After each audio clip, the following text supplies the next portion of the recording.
오늘은 27강의 내용은 사실은 없었던 내용인데 오늘은 전도에 관한 얘기를 좀 하겠습니다. 그래서 이제 어떻게 한 교회가 100개국의 현지 제자를 찾아서 그들과 함께 세계복음화를 할 수 있는지 궁금하신 분들이 꽤나 계실 것인데 오늘 시간이 많이 없겠지만 그래도 조금 어떤 많은 사례지만 좀 크게 성경에서 말하는 전도가 무엇인지를 조금 이해하는 그런 시간이었으면 좋겠습니다. 자, 먼저는요, 제가 성경적으로 원리가 아니라 성경의 전도가 뭔지를 먼저 조금 성경을 통해서 살펴보고, 그 다음에 이것을 좀 구체화했던, 이제 저에게 있었던 그런 예들을 좀 말씀을 드리도록 하겠습니다. 저 먼저 설명하기 전에 성경의 복음이 제대로 준비된 자에게 성경의 전도가 구현될 수 있다고 생각을 합니다. 사실 궁극적으로 전도는 방법이 아니고요. 전도는 말 그대로 복음을 전하는 것입니다. 우리는 전도라고 얘기할 때 너무나 많이 방법적인 접근을 하는데 그 방법적인 접근을 하는 이유는 내가 알고 있다, 내가 가지고 있다 이런 생각을 하고 있는 것 같습니다. 물론 없지는 않은데요. 중요한 것은 우리에게 있는 복음이 얼마나 크고 능력이 있으며 강한지가 이 복음에 대한 무장, 이 복음에 대한 어떤 그런 부분들이 우리에게 절대적으로 있을 때 사실 방법은 얼마든지 적용할 수가 있습니다. 예를 들면 우리가 돈이 여유 있게 있을 때는 뭐 어딜 가든지 무엇을 사든지 어느 곳에 가든지 주눅들 필요 없이 물건을 사고 밥을 먹고 뭔가를 할 수 있지 않습니까? 근데 내 수준에 돈이 없을 때는 그게 굉장히 모든 게 고민이 되잖아요. 음식점에 가도 비싼 거 시킬까 고민이 되고, 뭐 이렇게 그 옷가게에 갔을 때도 조금만 비싼 옷 하면 이렇게 인상이 굳어지고 이렇잖아요. 하지만 우리에게 돈이 넉넉할 때는 그건 전혀 문제가 되지 않습니다. 우리가 기초 체력이 넉넉할 때는 사실 뭐든지 가능합니다. 기초 체력이 넉넉할 때는. 근데 체력이 뒷받침되지 않을 때는 움직이는 게 부담이 되는 겁니다. 우리나라에 그래도 감독의 어떤 전설로 오셔서 이제 우리 그 한국을 저기 이렇게 그 월드컵에서 이제 4강까지 올렸던 그 네덜란드의 감독을 우리 아시지 않습니까? 이분이 오셔서 제일 먼저 한 게 뭐냐면 이 대표 선수, 그래 우리나라에 축구 가장 잘한다고 하는 사람들 모아놓고 상당히 오랜 시간 동안 전술 훈련보다는 계속 기초 체력을 닦게 만들었습니다. 그 과정 가운데 결과는 처참했죠. 뭐 5대0 뭐 이렇게 감독 될 정도로 게임만 나가면 5대0이 되니까요.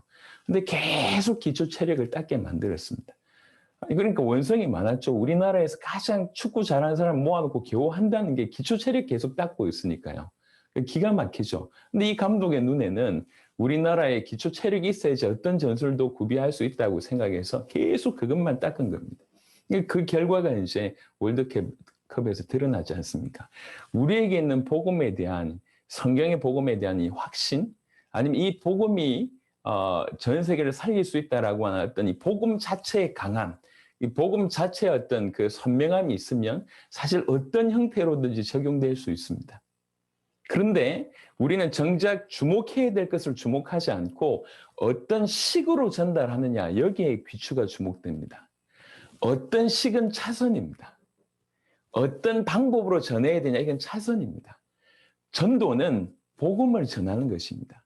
우리에게 내용이 있다고 할 때는 어떤 다양한 방법으로도 가능합니다. 하지만 우리에게 내용이 없다 그러면 어떤 것도 사실은 어려운 것이죠. 그런 의미로 이미 지난 시간 동안 하나님께서 저와 여러분들이 성경의 복음에 대한 부분들을 우리 마음에 강력하게 타격하셨다 하면 이제 저와 여러분들은 성경의 전도에 그래도 한 발 좀 나아가서 얼마든지 다양하게 전 나라를 살리고 세계를 살릴 수 있는 그런 일들을 충분히 할 수 있을 거라 생각합니다. 이걸 기본 전제로 깔고 자, 성경의 전도 아니면 전도면 전도지 왜 성경의 전도냐라고 표현을 하신다면 이 방법이 아니더라도 그냥 전도하면 부흥됩니다. 지금도.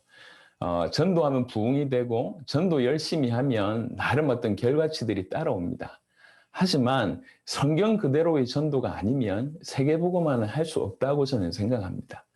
그러니까 전 세계가 복음화 되어지려고 하면 예수님이 하셨던 전도, 그리고 예수님이 가르쳐 주셨던 전도, 예수님의 배웠던 제자들이 하셨던 전도, 초대교회가 하셨던 전도, 그래서 그 핍박의 시대에도 결국 로마를 복음했던 바로 그 전도가 그대로 일어나야 됩니다.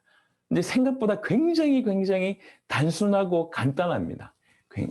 깊지만, 그래서 이제 일반적인 내용들을 잠시 살펴보고 나중에 한 단어 몇 가지로 성경의 전도가 조금 정리될 수 있도록 말씀을 드려보겠습니다. 먼저는 마태복음 9장 35절 한번 보시겠습니다. 성경의 전도의 1번에서 3번 가르치시고라고 하는 내용이 나오는데요. 이제 이건 쭉 설명할 거니까 일단 먼저 본문만 한번 보겠습니다. 마태복음 9장 35절에 예수께서 모든 도시와 마을에 두루 다니사 그들의 회당에서 가르치시며 천국 복음을 전파하시며 모든 병과 모든 약한 것을 고치시니라. 예수님의 공생의 사역은 사실 이 구절로 정리된다고 해도 과언이 아닌 것 같습니다. 그래서 가르치시고 그다음에 복음을 전하고 그다음에 고치셨다. 그래서 어떤 분은 요거를 어떤 배경으로 해서 우리의 사역은 이래야 된다. 그래서 교육, 가르치시고 교육 사업 해야 되고 그다음에 복음 전파, 교회 세워야 되고 그리고 이제 치유하셨다, 병원 세워야 된다. 이래서 지금도 교육 사업 하시고 교회 짓고 그리고 병원 사역 하시는 분들이 많습니다. 아주 나름 잘 인도를 받으신 것 같습니다. 하지만 이건 단순한 사역 방향 정도가 아닙니다. 물론 굉장히 효과적이지만 사실 그 이면에 더 중요한 게 있습니다. 여하튼 예수님은 오셔서 가르치시고 그 다음에 복음 전하시고 그리고 이제 치유하셨다고 얘기합니다. 이걸 조금 더 설명을 좀 해보겠습니다. 사실 진실로 중요한 것은 올바른 복음이 전달되게 하는 것이고요. 그리고 올바른 복음이 불신자들에게는 올바른 복음이 전달이 되어지고 그 다음에 올바른 복음을 받은 신자들에게는 그 복음으로 말미암아 계속 가르침의 사역들이 일어나야 되는 것이죠. 딴 걸 가르치실 리는 만무할 거 아닙니까? 예수님께서 뭘 가르치셨겠습니까? 조금 이따 보시겠지만 누가복음 24장 같은 데서 보시겠지만 성경 전체를 통해서 예수님 당신이 누구신지 계속 증언하고 가르친 일을 하셨습니다. 그리고 나서 이제 예수님께서 사역의 특색 중에 하나는 계속 기적을 일으키시고 치유를 하셨는데요. 우리는 이거를 그냥 전도의 한 방법으로 생각을 하시면 안 될 것 같고 저는 어떻게 이해하냐면 왜 치유하셨고 왜 고치셨을까요? 꼭 전도에는 치유가 필요하고 나음이 필요한 것입니까? 물론 그렇게 해석할 수도 있겠지만 저는 그 치유 사역과 기적이 딴 게 아니라 당신이 누군지를 드러내는 그런 모습이라고 생각을 합니다. 결국 이렇게 병을 고치고 죽은 자를 살리는 기적들을 일으키시면서 내가 지금 너에게 복음 전하고 있는 이렇게 병을 고치고 있는 죽은 자를 살리고 있는 내가 누구이겠냐? 당신이 그리스도이심을 나타내는 하나의 형태로 그 기적과 치유를 사용하셨다고 생각을 합니다. 마태복음 9장 35절 이렇게 좀 풀어내는데 전반적인 내용을 다시 한번 보겠습니다. 예수님의 전도를 이제 강의를 이제 순서대로 보시면 예수님의 전도 보면 먼저는 마태복음 9장 35절에 나와 있던 내용처럼 먼저는 복음 전파하는 부분들이 나와집니다. 이때부터 마태복음 4장 17절 예수께서 비로소 전파하여 이르시되 회개하라 천국이 가까이 왔느니라 하시더라. 회개하라 천국이 가까이 왔다고 얘기합니다. 천국이 왜 가까이 왔습니까? 이 천국의 어떤 축복을 줄 주인공이 지금 오셨지 않습니까? 천국을 몰고 오신 분이 이 땅에 지금 오셨잖아요. 그러니까 정말로 회개하고 그를 믿음으로 말미암아 천국에 영원한 하나님의 나라에 들어갈 수 있는 그 놀라운 축복이 왔기 때문에 회개하라고 얘기합니다. 그래서 그냥 회개도 복음이 맞고 천국이 복음이 맞지만 사실 더 중요한 것은 진정으로 회개해야 될 이유, 그 다음에 천국을 몰고 오신 이유는 그리스도께서 이 땅에 오셨기 때문에 그렇습니다. 그래서 천국의 복음은 천국을 몰고 오신 그리스도 예수의 복음이라고 할 수가 있습니다. 마태복음 4장 23절에 예수께서 온 갈릴리에 두루 다니사 그들의 회당에서 가르치시며 천국 복음을 전파하시며 백성 중에 모든 병과 모든 약한 것을 고치시니 마태복음 9장하고 똑같은 내용입니다. 자, 다 페일은하고 예수님께서 먼저 복음 전파하는 모습들이 보입니다. 무리를 향하여 불특정 다수를 향하여 쭉 복음을 전합니다. 그러면서 사실은 이것은 드러난 사역이지만 드러나지 않은 이면의 사역이 있습니다. 그게 두 번째인데요. 찾고 부르십니다. 누구를요? 제자들을요. 마태복음 4장 18절부터 22절에 보니까 갈릴리 해변에 다니시다가 두 형제 곧 베드로라는 시몬과 그의 형제 안드레가 바다에 그물 던지는 것을 보시니 그들은 어부라. 말씀하시되 나를 따라오라. 내가 너희를 사람을 낚는 어부가 되게 하리라 하시니 그들이 곧 그물을 버려두고 예수를 따르니라. 거기서 더 가시다가 다른 두 형제 곧 세베대 아들 야고보와 그의 형제 요한이 그의 아버지 세베대와 함께 배에서 그물 깁는 것을 보시고 부르시니 그들이 곧 배와 아버지를 버려두고 예수를 따르니라. 제가 이렇게 순서를 적은 데는 이유가 있습니다. 차분하게 한번 따라와 보시길 바랍니다. 예수님께서 먼저 이 땅에 등장하셔서 공생의 사역하시면서 불특정 다수에게 복음을 선포하십니다. 회개하라. 천국이 가까웠다. 누구든지 들을 수 있도록 쭉 복음을 선포하십니다. 그러면서 이면적으로 무슨 일을 하셨냐면 이 복음으로 생명 걸 제자들을 찾기를 시작합니다. 마태복음 4장에는 바로 복음 전했던 내용이 17절에 나오고 나서 바로 18절부터 제자 찾는 부분들이 나와집니다. 베드로와 안드레가 찾아지고 그리고 세베대의 두 아들 야고보와 요한이 찾아지는 이런 순서로 등장이 됩니다. 그러니까 표면적으로는 엄청난 대중적인 사역을 하는 것 같은데 이면적으로는 누굴 찾냐면 제자를 찾습니다. 이게 나중에 같이 설명이 돼야 됩니다. 사실은 예수님의 전도는 조금 이따가 좀 정리를 좀 하려고 말씀드렸는데 예수님의 전도는 출발이 우리하고 달랐습니다. 어떤 출발이 달랐냐면 이런 겁니다. 우리는 예를 들면 한 영혼이 중요하다 이런 생각을 가지고 있습니다. 예, 그건 맞습니다. 근데 한 영혼을 전도해서 뭐 하려고 하냐면 제대로 세우기 위해서 교회로 데려오거나 아니면 우리 단체에서 훈련시키거나라고 하는 요 초점만 가지고 있습니다. 그래서 사실은 영혼이 귀함을 알지만 더 엄밀하게 얘기하면 우리의 사역, 우리의 교회, 아니면 나의 업적 이런 것들이 많이 배경에 깔려 있습니다. 근데 예수님은 처음부터 어떤 각도로 전도했냐면 한 명 한 명 건져내는 각도도 있지만 처음부터 전 지구를 살리려고 하는 요 계획 가지고 시작을 한 겁니다. 눈이 다르다는 거죠. 처음부터 예수님께서는 전 세계를 살리기 위한 전도를 한 겁니다. 요게 차이가 납니다. 그러니까 방법의 차이 이전에 어떻게 접근해야 되냐면 예수님은 처음부터 어떻게 하면 전 세계를 살릴까? 요 접근부터 했다는 거죠. 그러니까 예수님의 전도와 우리가 가장 이렇게 차이가 나는 어떤 전도는 뭐냐면 시작부터 달랐습니다. 이거는 조금 이따 말씀을 드리겠습니다. 여하튼 그래서 예수님께서는 처음부터 대중적으로 복음을 선포하시면서 결국 이 대중을 살릴 사람은 이 전체를 살릴 사람은 제자이기 때문에 그래서 제자에 집중한 겁니다.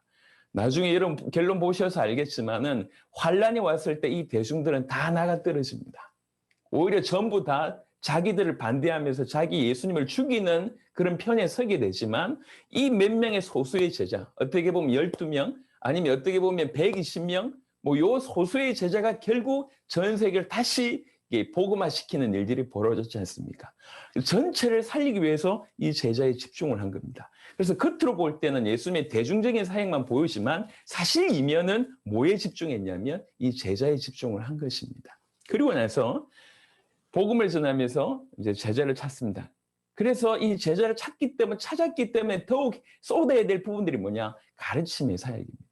이 가르침의 사역은 사실은 대중적인 사역에도 가르침이 있었지만 실제 모든 가르침의 포커스는 누구에게 있냐? 이 제자들에게 있습니다.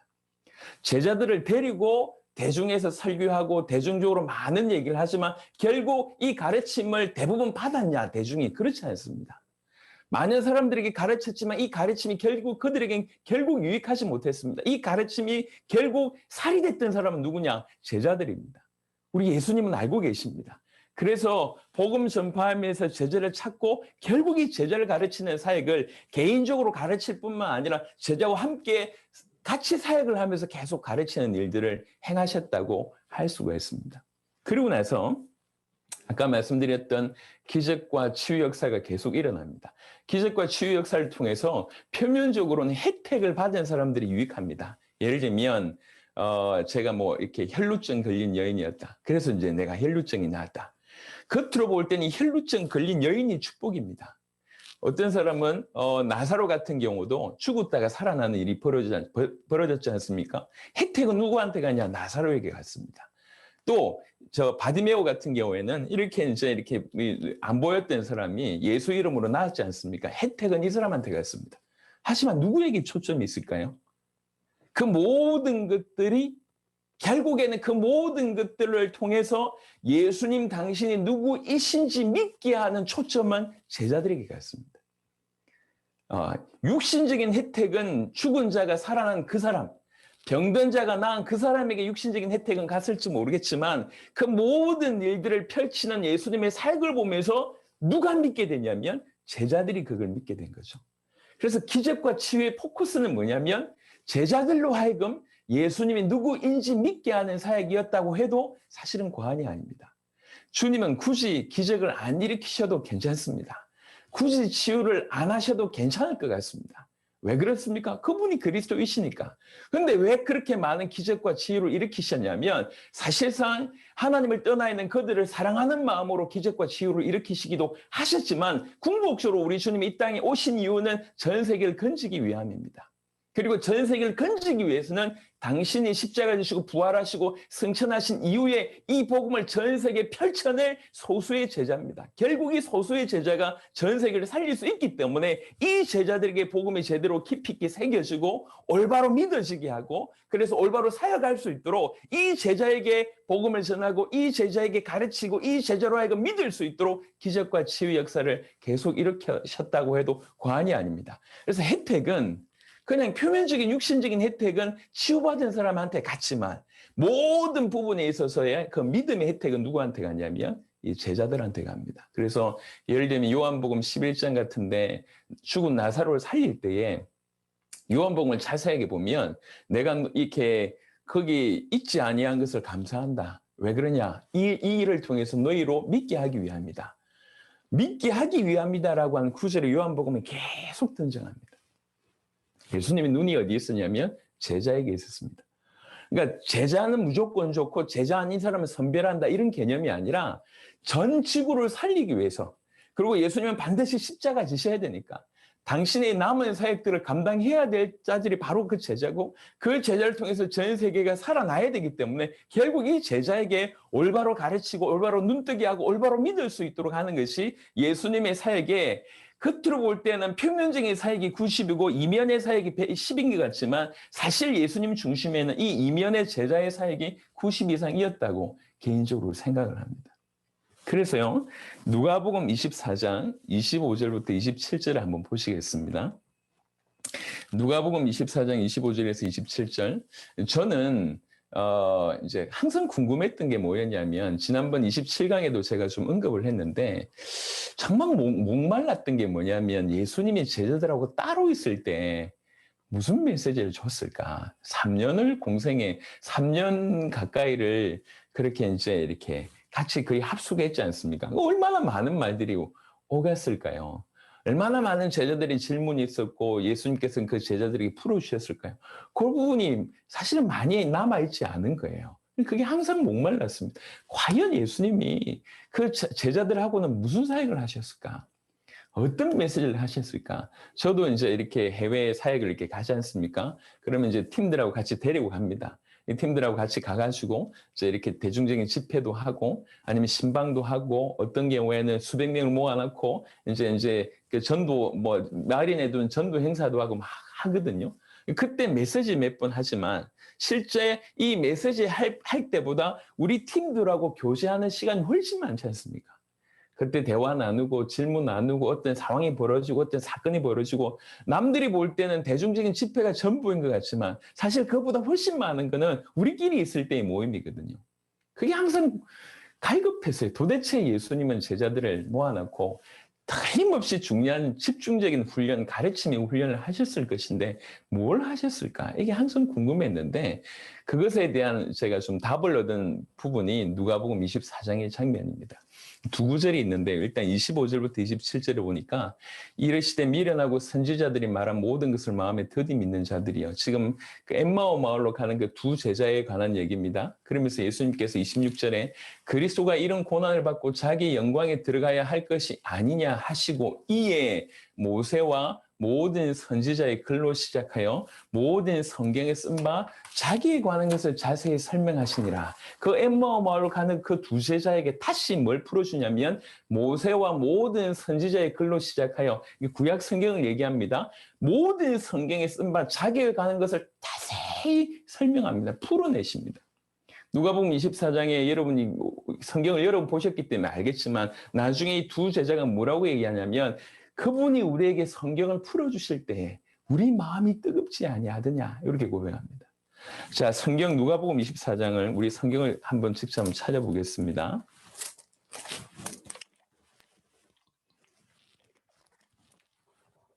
누가복음 24장 14절부터 한번 보겠습니다. 24장 25절부터 27절보다 조금 더 노골적으로 설명이 되어 있는 구절인데요. 44절에 또 이르시되 내가 너희와 함께 있을 때에 너희에게 말한 바 곧 모세의 율법과 선지자의 글과 시편의 나를 가리켜 기록된 모든 것이 이루어져야 하리라 한 말이 이것이니라. 자세하게 보세요. 뭐라고 얘기하냐면 내가 너희와 함께 있을 때에 지난 3년 동안 내가 너희와 함께 있을 때 내가 너희에게 말했지 않냐. 뭘 말했습니까?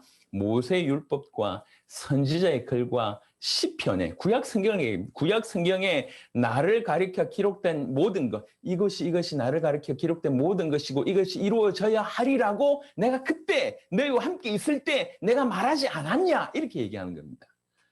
이해되십니까? 무슨 말인지? 지금 44절에 보시면 예수님께서 그러면 뭐 하셨다는 얘기입니까? 제자들하고 구약 성경을 쭉 풀어준 겁니다.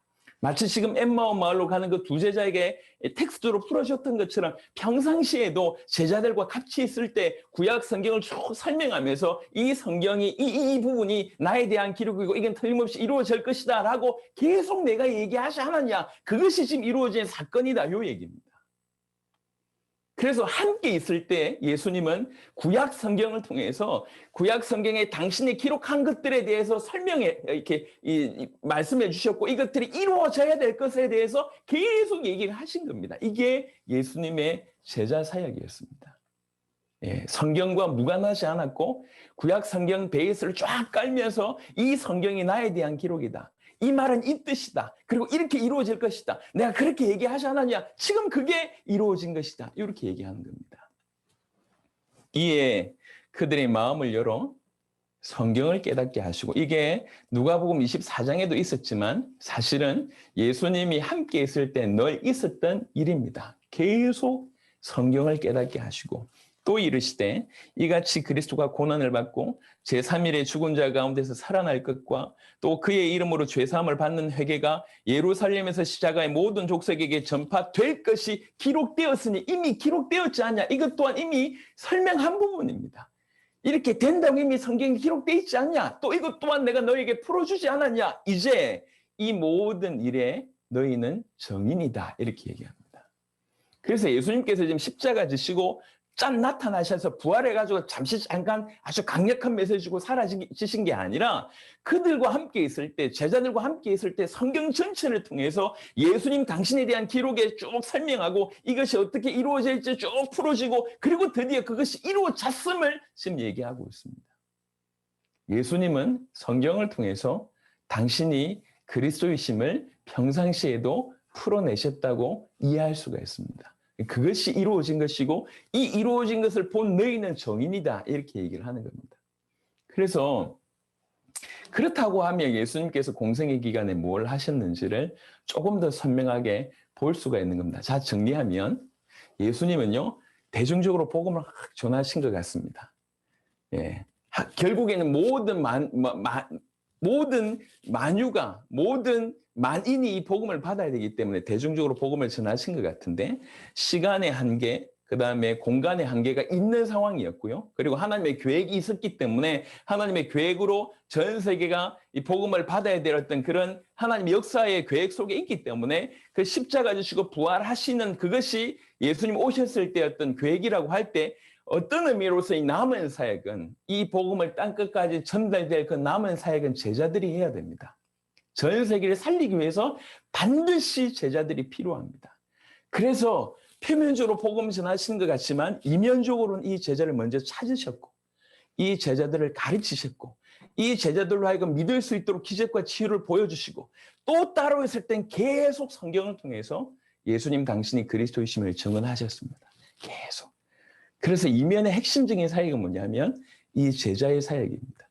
전체를 살리기 위해서 이 제자를 사역해야 되는데 이 제자 사역의 핵심적인 방법은 뭐냐면 예수님 당신이 그리스도이심을 성경을 통해서 풀어내는 방법입니다. 자, 전체를 살리기 위해서 제자 사역을 하는 것이고 이 제자를 찾는 것, 또 제자가 제자 되게 하는 것, 제자로 하여금 앞으로 제자 사역할 수 있게 하는 그 원동력이 뭐냐? 예수가 그리스도이심을 성경을 통해서 정언하는 것입니다. 굳이 얘기하자면 요 세 가지라고 볼 수 있습니다. 그러니까 전체를 살리기 위해서라고 하는 그냥 기준을 갖다 댄다고 하면 사실은 두 가지입니다. 제자를 찾는 것이고 정언하는 것입니다. 이렇게 볼 수가 있습니다. 간단하게. 그다음 한번 설명을 쭉 한번 더 나머지 부분들 한번 좀 설명을 해드리고 그다음에 말씀을 보도록 하겠습니다. 자, 예수님이 조금 전에 예수님이 직접 이렇게 하셨다고 하면 아니 예수님이 가르쳐 주신 전도가 정말로 그거냐라고 물으실 수 있지 않습니까? 그래서요 성경에서 전도 이렇게 해라라고 가르치신 가장 핵심적인 성경은 두 군데가 있습니다. 예수님이 직접 전도 이렇게 해라라고 했던 곳이 두 군데가 있는데 하나가 마태복음 10장이고 하나가 누가복음 10장입니다. 하나는 마태복음 10장은 12제자에게 또 누가복음 10장은 70인 제자에게입니다. 자, 한번 보시도록 하겠습니다. 마태복음 10장.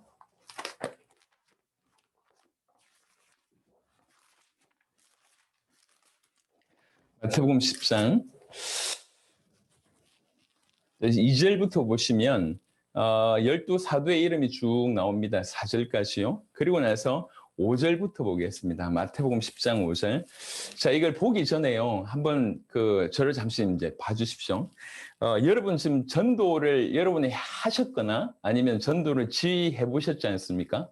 예를 들면 둘씩 짝지어서 이제 내보낸다고 칩시다. 여러분들이 나가는 사람이든지 내보낸다고 얘기할 때, 자, 이 전도 나가는 사람들의 고민이 뭘까요?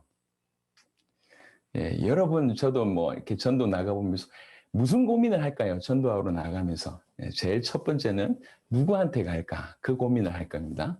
누구한테 갈까? 두 번째는 뭐라고 얘기해야 되지? 요 고민을 할 겁니다.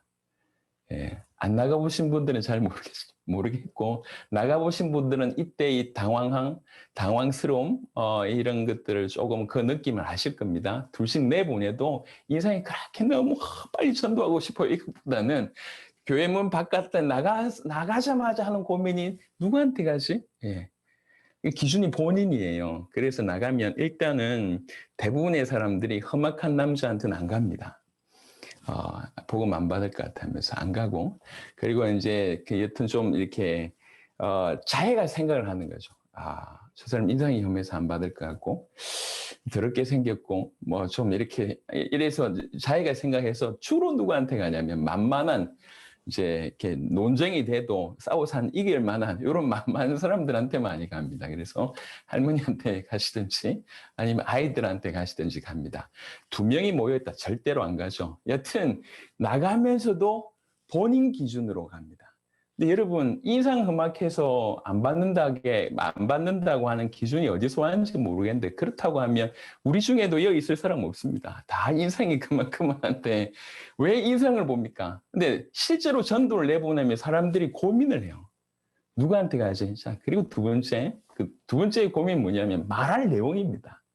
뭘 말해야 될지 모릅니다. 그래서 날씨부터 뭐 정치부터 뭐 오만 얘기 다 하다가 간증하고 뭐 이럽니다.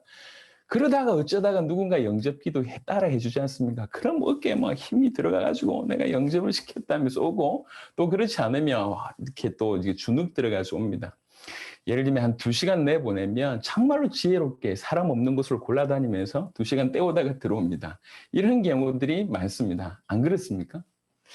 근데 우리는 이렇게 해왔잖아요. 우리는 이렇게 해왔는데 우리의 모든 것들을 과감하게 깨뜨리는 내용이 마태복음 10장과 누가복음 10장입니다. 그러니까 전도의 개념 자체가 완전히 달라요. 그러니까 지금까지 우리가 시행해봤던 그 전도의 개념을 가지고 마태복음 10장을 한번 쳐다보면 이건 도무지 이해가 안 되는 얘기를 하십니다. 자, 보겠습니다. 10장 5절에 예수께서 이 12를 내보내시며 이르시되 이방인의 길로도 가지 말고 사마리아인의 고을에도 들어가지 말고 오히려 이스라엘 집에 잃어버린 양에게로 가라. 그냥 표면적으로 얘기하자면 딴 데 가지 말고 그냥 이스라엘 안에서 해. 이렇게 지금 얘기하는 겁니다. 표면적으로 볼 때는. 그리고 이제 방법을 얘기합니다. 가면서 전파하여 말하되 천국이 가까이 왔다 하고 그냥 가면서 천국이 가까이 왔다. 천국이 가까이 왔다. 이렇게 전해라. 그리고 병든 자를 고치며 죽은 자를 살리며 나병 환자를 깨끗하게 하며 귀신을 쫓아내되 너희가 거저받았으니 거저주라. 사실은 이 마태복음 10장 8절의 9절이 지금 오늘 우리에게도 적용된다고 하면 사실 전도할 사람이 없을 것 같습니다. 이 부분만큼 약간 가로를 통해서 특별히 사도들에게 주신 은혜가 있거든요. 모든 시대의 모든 사람에게 적용되는 부분이라고 얘기할 때 나머지는 다 적용될 줄 모르지만 마태복음 10장 8절의 구절은 약간 가로를 칠 필요가 있을 것 같습니다. 왜 그러냐면 저도 병 고치는 은사가 없습니다. 죽은 자를 살릴 힘이 저한테는 없습니다. 그러니까 누구나 전도하려고 하면 죽은 자 한 명쯤 살려내야지 전도한다 그러면 우리 전도 못하죠. 병든 자 몇 명을 살려내야지 전도할 수 있다면 우리 못합니다. 요건 약간 좀 가로쳐놨고요. 이거는 특별히 사도에게 허락하셨던 부분인 것 같습니다. 하지만 나머지는 전도의 어떤 원리적인 측면에서 다 해당되는 말입니다. 그러면서 너희 전대에 금이나 은이나 동을 가지지 말고 여행을 위하여 배낭이나 두보롯이나 신이나 지팡이를 가지지 말라. 이는 일꾼이 자기의 먹을 것을 받는 것이 마땅함이라. 사실은 이것은 어떤 자세적인 측면이기 때문에 핵심적인 부분은 아닌 것 같습니다. 전도가 뭐냐라고 하는 부분에 옷 챙기지 말라. 이건 뭐 사실은 핵심적인 부분은 아닌 것 같아요. 핵심적인 부분은 뭐냐면 가면서 전파하여 말하되 천국에 가까이 왔다. 이게 첫 번째고요. 그리고 두 번째 11절입니다. 어떤 성이나 마을에 들어가든지 그 중에 합당한 자를 찾아내어 너희가 떠나기까지 거기서 머물라라고 얘기를 합니다. 뭐라고 얘기하냐면 어떤 성이나 어떤 마을에 들어가든지 그 중에 합당한 자가 있다. 이 합당한 자를 찾아라. 그리고 찾았으면 거기서 머물라. 떠나지 마라. 아니 어떻게 합당한 자 찾습니까? 라고 얘기할 때 12절부터 이렇게 얘기합니다. 또 그 집에 들어가면서 평안하기를 빌라. 그 집이 이에 합당하면 너희 빈 평안이 거기 임할 것이요 만일 합당하지 않으면 그 평안이 너희에게로 돌아올 것이니라. 누구든지 너희를 영접하지도 아니하고 너희 말을 듣지도 아니하거든 그 성이나 그 집이나 성에서 나가 너희 발에 먼지를 떨어버리라 라고 얘기합니다. 자, 요 구절을 제가 이해한 수준으로 한번 풀어보겠습니다. 이런 겁니다. 둘씩 짝지어서 보내는데 보내면서 이렇게 얘기합니다. 가는 길에 회개하라. 천국이 가까이 왔다고 계속 전해라. 계속 전파하라는 거죠. 회개하라. 천국이 가까웠다. 그래서 둘이 어떤 마을에 들어가서 모든 사람이 알도록 회개하라. 천국이 가까이 왔다고 얘기를 쭉 하는 겁니다. 그래 놓고 그 다음 뭐 하냐면 이 둘이가 집집마다 방문을 두들기요. 똑똑. 문을 열면 뭐라고 얘기합니까? 평안하냐? 이렇게 물어요. 평안하냐? 무슨 말입니까? 이스라엘 말로 샬롬이 뭐죠? 그냥 인사입니다. 안녕하세요. 이게 전부예요. 그러니까 예수님이 뭐를 얘기했냐면, 야, 너희는 선포해. 회개하라. 천국이 가까이 왔다고 선포해. 그래 놓고 문 두들겨. 이게 끝입니다. 이게 무슨 말입니까? 회개하라. 천국이 가까이 왔다. 라고 얘기해놓고 문 두들겨서 문을 열 때 그냥 안녕하세요만 물어봐라는 거죠. 이게 무슨 말입니까? 자, 마을 사람들 입장에서 한번 보겠습니다. 마을 사람들이 있는데 갑자기 두 청년이 나타나더니 회개하라. 천국이 가까이 왔다고 하는 거예요. 저놈들 참 이상하다.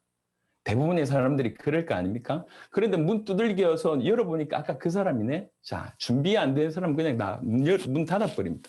알았어요. 근데 회개하라. 천국이 가까이 왔다고 외칠 때 뭔가 모르게 나에게 뭔가 울림이 있는 거죠. 저 사람 얘기를 듣고 싶은데 뭔가 있는 것 같은데 그러고 있는데 문을 두들겨서 열어보니까 그 사람이에요. 들어보세요. 이렇게 되는 겁니다. 이렇게. 자, 환경 설정은 이렇습니다. 이건 뭘 얘기하냐면 처음부터 아까 말씀을 드렸듯이 처음부터 예수님은 전체를 살기를 원하셨습니다. 그 안에 몇 명을 건져내는 것이 아니라 그 안에 있는 택한 모든 영혼들이 건진받기를 원하십니다. 그 택함 받기 원하는 모든 사람들을 건진받기 원하시기 때문에 건진받을 수 있는 방법이 뭐냐면 지속적으로 그 마을에서 이 복음을 전할 자가 필요하다는 거죠. 지속적으로 그 마을을 복음화시킬 사람이 필요하다는 거죠. 근데 그 사람들이 그 안에 있다는 겁니다.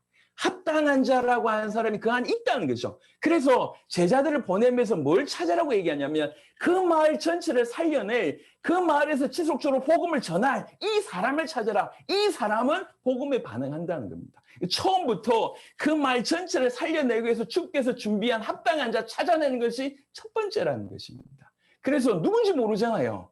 누가 합당한 자인지 모르지 않습니까? 이맛박에 제자 이렇게 써놨지 않습니다. 그러니까 누구든지 들을 수 있도록 회개하라 천국이 가까이 왔다고 했지.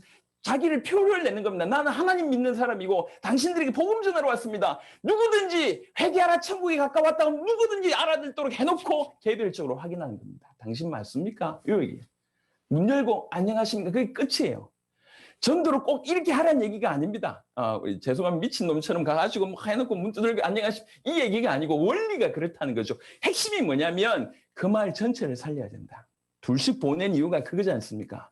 그 안에 몇 명 이렇게 해가지고 우리 좀 단체 만들자. 그 얘기가 아니잖아요. 모든 이스라엘이 살아야 될 거 아닙니까? 그 마을이 살아야 돼요. 2명을 내보내면서 그 마을을 살려야 됩니다. 어떻게 하면 되겠습니까? 하나님이 이미 그 마을 살릴 수 있는 합당한 자를, 제자를 그 안에 준비해 두셨습니다. 그 제자를 찾는 것이 키라는 거지. 그래서 어떻게 찾을지 모르잖아요. 제자 안 써 있다니까. 제가 보니까 선교사님들 대부분도 저처럼 인상이 별로 안 좋습니다. 우리가 다 인상이 그렇지 않습니까? 그러니까 착한 사람 찾아가지고 인상 보고 찾을 수가 없어요. 예, 여러분들이 선교사인지 제가 목사인지 저 밖에 사람들이 모릅니다. 우리 인상이 다 그렇고 그렇잖아요. 뭘 전해봐야 합니까? 복음 전해봐야지 반응 나올 거 아닙니까? 모든 사람들로 하여금 회개하라 천국에 가까웠다고 노골적으로 드러내는 겁니다. 그래놓고 확인하는 거죠. 어떻게 보면. 키는 뭐냐면 이렇게 소리 지르는 것도 키도 아니고 똑똑 두들겨서 평안하냐 물어보는 것도 키가 아닙니다. 키는 뭐냐? 합당한 자가 있다는 거예요. 합당한 자. 그거 찾는 것이 그 마을 전체를 살리는 키라고 하는 것입니다. 그래서 이렇게 말씀을 주신 겁니다. 그래서 찾았으면 정말 희한하게 말씀하십니다. 뭐라고 얘기하냐면 11절에 어떤 성이나 마을에 들어가든지 그 중에 합당한 자를 찾아내어 너희가 떠나기까지 거기서 머물라. 딴 데 가지 마. 그 사람 살리는 게 중요해. 그 사람으로 하여금 계속 아까 누가복음 24장에 예수님께서 제자들에게 하셨던 것처럼 그 제자에게 이 합당한 자에게 계속 복음을 풀어내는 겁니다. 그러면 이 사람이 그 마을을 살리게 됩니다. 자, 누가복음 10장도 한번 볼까요? 누가복음 10장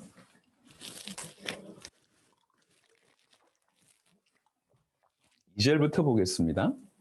누가복음 10장 2절부터 이르시되 추수할 것은 많되 일꾼이 적으니 그러므로 추수한 주인에게 청하여 추수할 일꾼들을 보내주소서 하라. 갈지어다 내가 너희를 보냄이 어린 양을 이리 가운데로 보냄과 같도다. 전대에 배낭이나 신발을 가지지 말며 길에서 아무에게도 무난하지 말며 어느 집에 들어가든지 먼저 말하되 이 집이 평안할지어다 하라. 아까 그것에 대한 조금 첨언하는 겁니다. 문 두들기고 평안합니까? 안녕하십니까? 이렇게 물어보라는 거죠. 만일 평안을 받을 사람이 거기 있으면 여기는 평안을 받을 사람이라고 하는 표현으로 아까 마태복음 10장에 합당한 자를 표현한 것 같습니다. 평안을 받을 사람이 거기 있으면 너의 평안이 그에게 머물 것이요 그렇지 않으면 너에게 돌아오리라. 그 집에 유하며 주는 것을 먹고 마시라. 일꾼이 그 싹을 받는 것이 마땅하니라. 그러면서 이 집에서 저 집으로 옮기지도 마라. 왜 이렇게 얘기하셨을까요? 우리는 이전에 이 배경을 모르면 이게 도대체 무슨 말인지 모릅니다. 가장 전도를 잘 설명한 구절이 마태복음 10장과 누가복음 10장인데 지금 이거하고 우리가 지금 평상시에 둘씩 짝지어서 내보낸 전도하고 너무 갭이 큽니다. 여러분 만약에 여러분들이 여기 있는 두 제자라고 하면 12명 아니면 70명이라고 생각해봐요.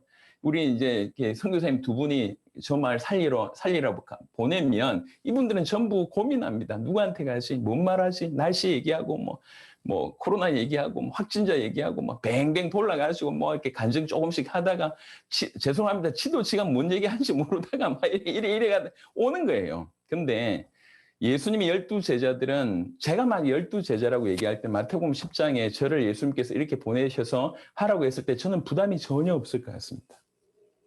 할 일이 명확합니다. 보물찾기처럼 합당한 자가 있구나. 없으면 먼지 떨면 되고 있다는 거죠. 어떻게 찾으면 되냐? 그냥 전파하는 거예요. 소문 내는 거죠. 정확하게 자기가 표시나는 겁니다. 우리가 이 마을에 이것 때문에 왔어요. 표 내는 거예요. 표 내고 나서 일일이 확인하는 겁니다. 그럼 그 안에 합당한 자가 있습니다. 병원에 이렇게 들어가면, 지금은 코로나 때문에 그런데요. 병원에 이렇게 딱 들어가면 어려울 거 없습니다. 누가 예비된 자인지 표 내면 됩니다. 병실에 들어가서 안녕하세요. 목사입니다. 목사입니다. 기도해 주러 왔습니다. 혹시 좀 아파서 정말 기도받고 싶은. 끝입니다.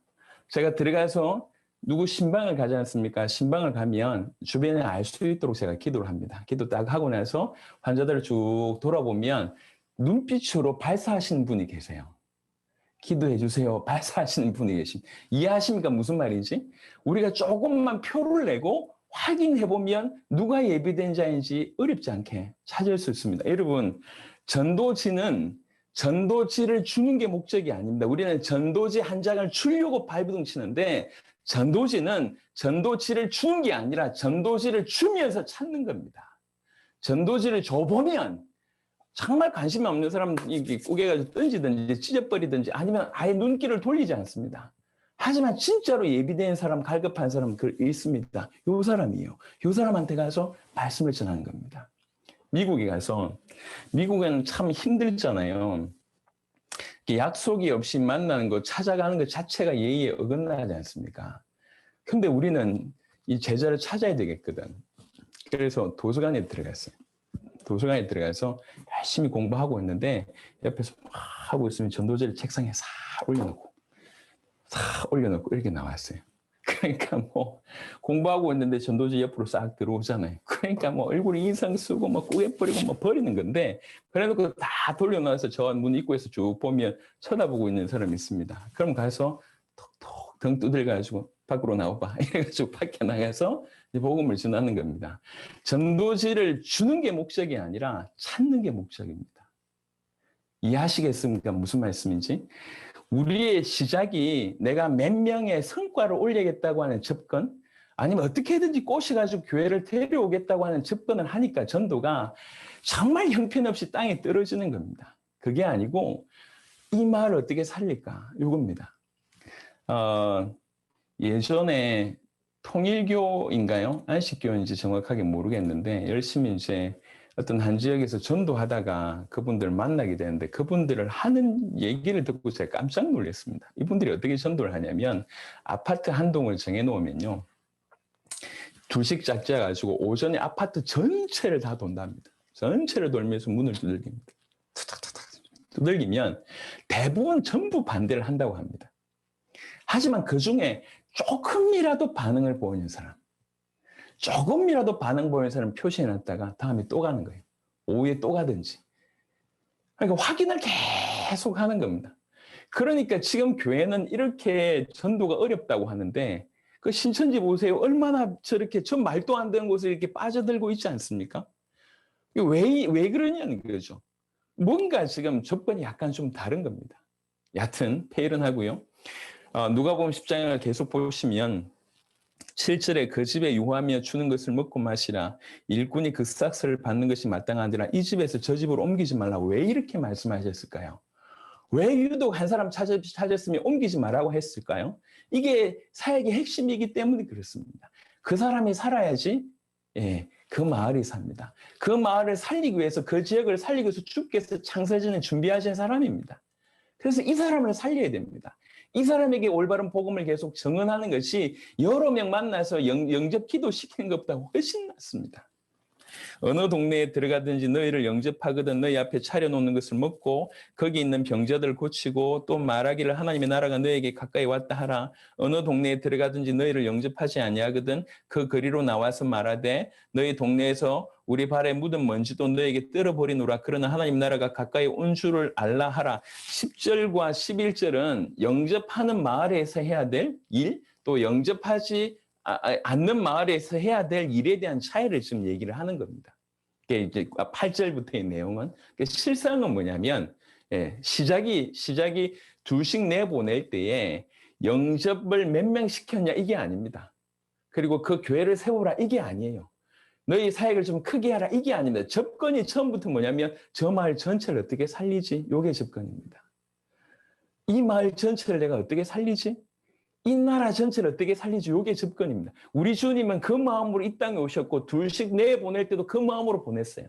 그 마음으로 보냈기 때문에 이 마을을 살릴 사람이 그 안에 그 합당한 자가 평안을 받을 만한 사람이 있다고 하는 것을 가르쳐 주신 겁니다. 그 사람 찾아라는 거죠. 그게 키입니다. 저는 사실 이게 보여졌어요. 이게 믿어졌습니다. 전 세계에는 이런 제자 있구나. 이런 합당한 자 있구나. 평안을 받을 만한 사람이 있구나. 확인만 하면 되겠구나. 내가 누구며 당신한테 뭘 전해줄 수 있는지만 정확하게 확인한다고 하면 충분하겠구나. 그래서 이렇게 합당한 자가 있으니까 합당한 자를 찾는 거. 그리고 합당한 자를 찾았으면 그 집에 유하면서 뭐 했겠냐 말입니다. 누가복음 24장의 말씀처럼 계속 성경을 통해서 예수의 하나님의 아들 그리스도이심을 계속 깨닫게 한 겁니다. 정언한 거죠. 그래서 굳이 표현하자면 제자를 찾는 것과 예수의 그리스도 되심을 정언하는 것이 사실 전부라고 해도 과언이 아닙니다. 복잡하지 않게 성경의 전도가 뭐냐라고 물어보신다고 하면 이 두 가지로 얘기할 수 있겠습니다. 자, 전도에 대한 얘기는 아니지만 사실 하나님의 나라에 관한 얘기지만 전도적인 측면에서 이해할 수 있는 구절이 마태복음 13장입니다. 보겠습니다. 마태복음 13장에 여러 비유가 있습니다. 그 중에 하나가 여러분 잘 아는 씨 뿌리는 비유입니다. 씨 뿌리는 비유를 한번 보겠습니다. 여기 보면 잘 아시는 네 가지 밭에 대한 그런 비유가 나옵니다. 13장 8절 보시면 3절부터 보시면 예수께서 비유로 여러 가지를 그들에게 말씀하여 이르시되 씨를 뿌리는 자가 뿌리로 나가서 뿌리새 들어는 길가에 떨어지며 새들이 와서 먹어버렸고 들어는 흙이 얕은 돌밭에 떨어지며 흙이 깊지 아니하므로 곧 싹이 나오나 해가 돋은 후에 타서 뿌리가 없으므로 말랐고 들어는 가시떨기 위에 떨어지며 가시가 자라서 기운을 막았고 들어는 좋은 땅에 떨어지며 어떤 것은 100배 어떤 것은 60배 어떤 것은 30배의 결실을 하였느니라 하면서 귀 있는 자는 들으라 이렇게 말씀을 하십니다. 좋은 땅의 비유를 여러분 아시고 이 좋은 땅에 대한 설명을 쭉 이렇게 하시지 않습니까? 그러면서 여러분 잘 아는 이 땅이라고 얘기할 때 그것이 사람의 마음 받침을 나중에 풀어내십니다. 자, 요게 핵심인데요.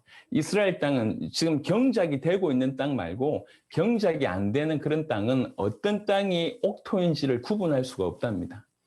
어떤 땅이 옥토인지 구분할 수 없기 때문에 뭘 해보냐면 구분할 수 있는 유일한 방법은 씨를 뿌리는 방법밖에 없습니다. 뿌려봐야지 옥토인 줄 안다는 거죠. 그래서 처음에 뿌리는 것은 왜 뿌립니까? 옥토를 찾기 위해서 뿌리는 거예요. 그다음에 옥토를 찾았다고 하면 그리고 나서 열매 맺을 수 있도록 계속 경쟁할 수가 있겠죠. 자, 이게 키입니다. 우리는 좋은 땅을 찾는 것이 키여야 됩니다. 근데 우리는 지금까지 어떻게 생각을 해왔냐면 훈련을 하면은 길가가 옥토가 될 수 있다고 착각을 하는 겁니다. 그래서 대부분의 목회자들이 길가에 가서 개간하고 있고 돌밭에 가서 돌 깨고 있고 가시떨기 가서 가시 뽑고 있습니다. 그러니 힘든 거예요. 예. 옥토 찾을 생각을 안 하고 이렇게 훈련하면 옥토 되겠지 않나? 열매 없습니다. 수십 년을 해도 열매 없는 경우들이 많습니다. 경험해 보셔서 아시겠지만 옥토는 사람의 마음 밭이라고 얘기했습니다. 옥토는 원래 옥토입니다. 물론 옥토인데 옥토 아닌 것처럼 보이는 사람들도 있지만 진짜 키는 뭐냐면 옥토는 원래 옥토입니다. 옥토가 있다는 거예요. 길가를 개간해서 옥토를 만드는 게 아니라 옥토가 있다는 겁니다. 예를 들면 한 지역에 이렇게 들어가면 한 지역에 하나님께서 준비하신 옥토들이 있습니다. 근데 우리는 우리한테 붙여진 배당된 몇 사람만 가지고 어떻게든 훈련해야 된다. 이 개념을 가지고 있는 것 같아요. 물론 연결된 사람들이기 때문에 최선을 다해서 돕는 것은 필요합니다. 하지만 예수님의 어떤 마음으로 하나님께서 나를 이 지역으로 보내셨는데 이 지역을 내가 다 살려야 되지 않겠냐. 그럼 이 지역 전체 살릴 수 있는 제자들이 틀림없이 있을 것인데 라고 얘기하면서 제자 찾는 도전이 있어야 됩니다. 그렇지 않으면 남아있는 사람들 가지고 제자로 만들고 옥토로 만들려고 하다가 너무 많은 에너지를 쏟는 경우들이 많습니다. 이게 이런 부분은 성경이 얘기하고 있기 때문에 우리가 지금 하고 있는 것이 다 틀렸다. 이런 각도로 받아들이지 마시고 틀림없이 옥토가 있구나. 제자가 있구나라고 하는 부분들을 인지하시면 전체를 살리기 위해서 제자 찾는 도전을 해보시면 사역이 분명히 달라지리라고 저는 개인적으로 확신을 합니다. 왜 그러냐면 옥토는 정말 쉽거든요. 제가 지금 전 세계 100개국에 이렇게 하는데 힘들어서 포기하고 싶었던 적은 한 번도 없는 것 같습니다. 왜 그러냐면 처음부터 옥토를 찾기 위해서 뛰어다녔고 옥토는 더 이상 컨트롤이 필요 없습니다. 찾아진 사람은 너무 열매 맺기 때문에 우리는 지금 어떤 입장이냐면 서로 보면서 계속 도전을 받아요. 그러니까 같이 성장을 하는 거죠. 내가 너를 도와줬으니까 너 내 따라와. 내 제자야. 이런 개념이 아니에요. 그냥 정말 하나님의 복음을 받고 나서 생명 걸고 뛰는 걸 보면서 도전받고 우리가 또 그렇게 헌신한 걸 보면서 저가 도전받고 이렇게 서로 서로 도전되면서 계속 성장합니다. 그러니까 사역이 재밌지 너무너무 힘들다, 막 진절머리가 난다, 뭐 아이고 징글징글하다 이런 게 별로 없어요. 처음부터 옥토를 찾기 위해서 나갔기 때문에 그리고 지금까지 사역을 그러해왔기 때문에 그래서 옥토는 정말로 열매 맺습니다.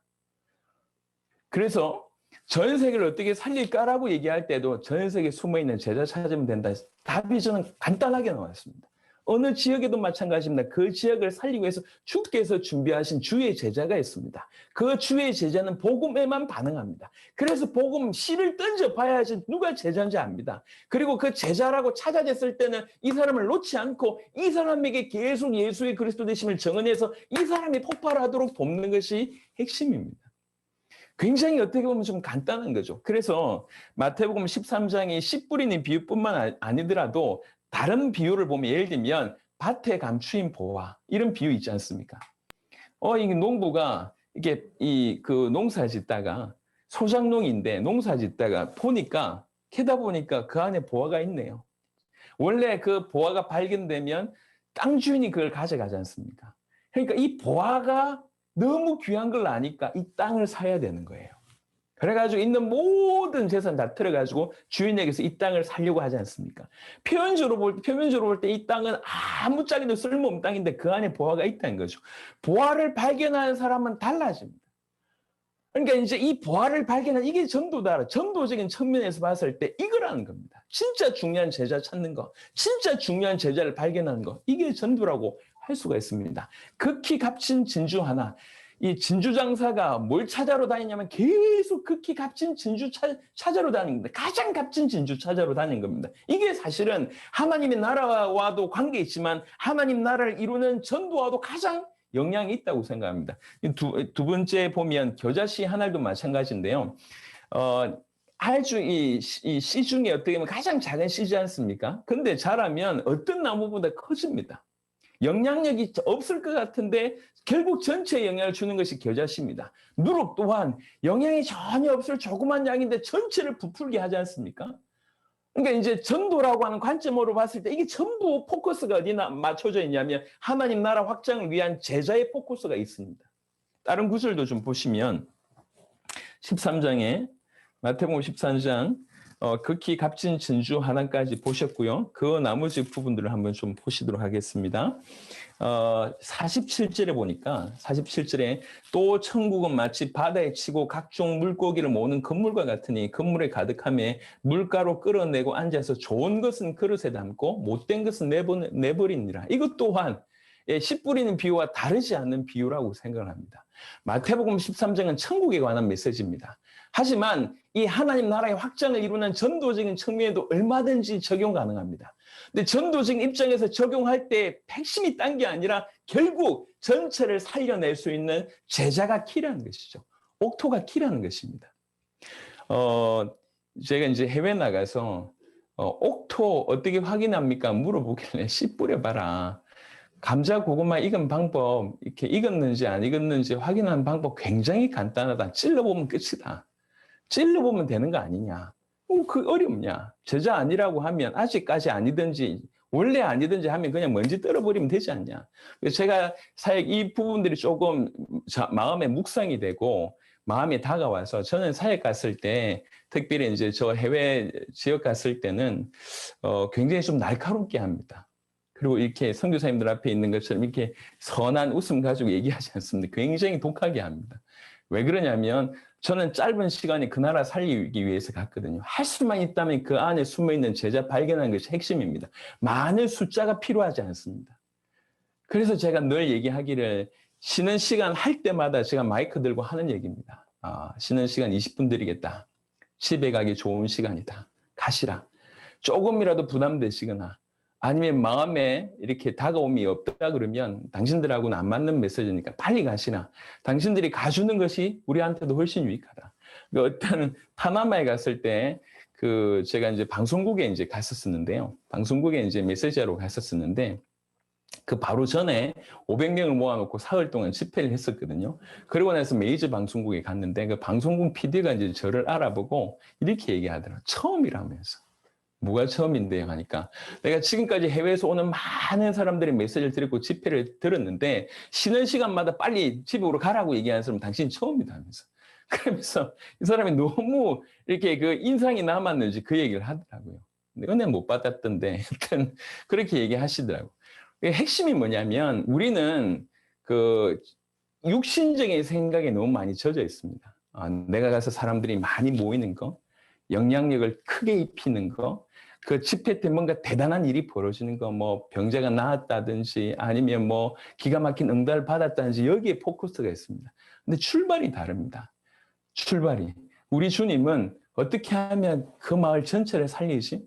그 지역을 살리지? 그 나라를 살리지라고 하는 개념 가지고 제자들을 보냈고 이 제자들도 그 개념으로 전도를 하는데 우리는 이 가장 근본적인 개념을 잃어버리고 어떻게 하면 이 나를 통해서 영접이 몇 명 될까? 그래서 이 어떤 업적 아니면 어떻게 하면 우리 교회로 끌어들일까? 어떻게 하면 나하고 동력하는 자로 만들까라고 하는 요 접근, 요걸 깔고 전도를 나가기 때문에 어떻게 보면 죄송합니다. 주께서 제자들을 꽁꽁 숨겨두신 것처럼 보일 때가 많습니다. 그리고 이 지역 안에 하나님께서 제자를 두셨다고 하는 개념이 없다 보니까 맡은 사람들 가지고만 막 하려고 하는 겁니다. 물론 우리에게 맡겨준 영혼들을 잘 도와야 되겠지만 실제로 제자가 우리 바로 옆에 있을 수 있고 저 이웃 마을에 있을 수도 있는데 찾으러 가지 않습니다. 그냥 교회당을 무조건 세워가지고 열심히 예배드리고 이런 개념만 가지고 있는 겁니다. 선교는 전도는 세계복음화는 사실 같은 흐름이지 않습니까?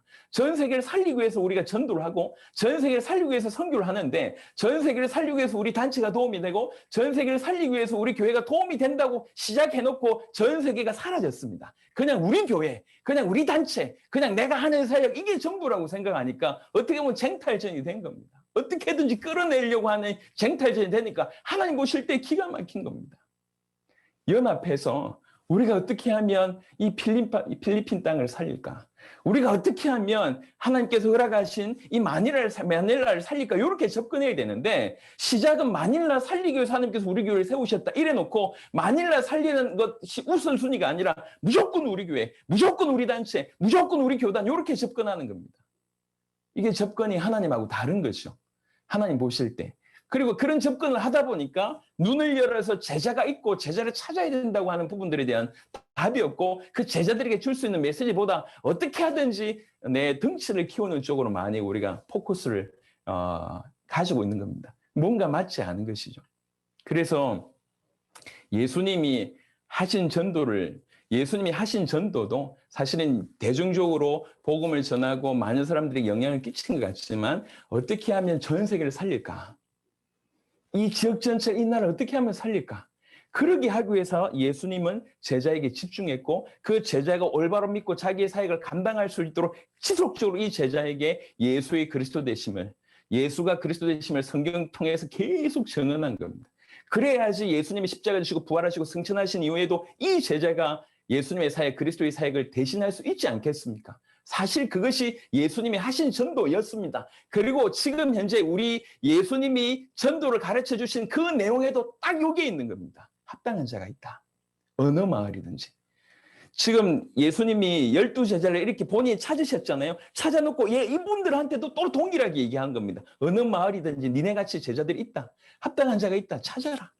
찾고 나서 딴 거 하지 말고 그 집에 머물면서 내가 너에게 가르치 그거 지키게 해라. 성경을 통해서 예수의 그리스도의 심을 계속 풀어내는 겁니다. 그러면 또 다른 제자가 그가 그 지역을 살려내는 그런 일들이 벌어진다는 것이죠. 예수님이 하신 전도도 그렇고 예수님이 제자들한테 가르친 것도 결국 이것이었습니다. 제자를 찾아라. 전체를 살리기 위해서. 그리고 찾는 방법, 그리고 제자가 찾아졌을 때도 도구는 하나밖에 없다. 성경을 통해서 예수님이 하나님의 아들 그리스도 되심을 지속적으로 증언하는 것, 그게 전부다. 제자와 예수의 그리스도 되심 증언, 이게 전부다는 거죠.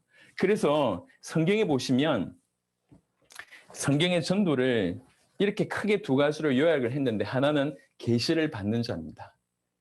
이게 복음을 받는 자라고도 해석할 수 있고 제자라고도 해석할 수 있습니다. 옥토라고 해석할 수 있고 합당한 자라고 얘기할 수 있고 평안을 받을 자라고도 얘기할 수 있고 전도의 문이라고도 얘기할 수 있습니다. 여하튼 이 복음을 받아들인 자, 그 계시를 받는 자가 첫 번째입니다. 이게 첫 번째입니다. 그리고 이 제자에게, 이 계시를 받는 자, 이 합당한 자, 이 옥토에게 이 옥토를 찾는 방법도 그렇고 이 옥토를 찾아서 해야 될 것은 하나밖에 없습니다. 그게 뭐냐? 예수의 그리스도 되심을 증언하는 것입니다. 보겠습니다. 마태복음 계시를 받는 자, 마태복음 11장 27절, 내 아버지께서 모든 것을 내게 주셨으니 아버지 외에는 아들을 아는 자가 없고 아들과 아들의 소원대로 계시를 받는 자 외에는 아버지를 아는 자가 없느니라. 육신적으로 되는 게 아닙니다. 주의 성령께서 역사하시면 그 복음, 그 계시를 받을 수가 있습니다. 그 계시를 받는 것은 아들의 소원이 없으면 절대로 불가능합니다. 아들의 소원대로 계시를 받는 자 있다는 겁니다. 누가복음 10장 22절도 동일하고요. 갈라디아 1장 12절, 이는 내가 사람에게서 받은 것도 아니요 배운 것도 아니요 오직 예수 그리스도의 계시로 말미암은 것이라. 우리가 사도 바울의 회심 장면을 볼 때도 도무지 어제는 아니었는데 오늘 그런 사람일 수 있거든요. 사도 바울이 그랬지 않습니까? 그래서 사람 아나니아를 통해서 도움받았지만 실제적으로는 예수 그리스도께서 그에게 직접 계시하셨다. 이렇게 볼 수가 있습니다.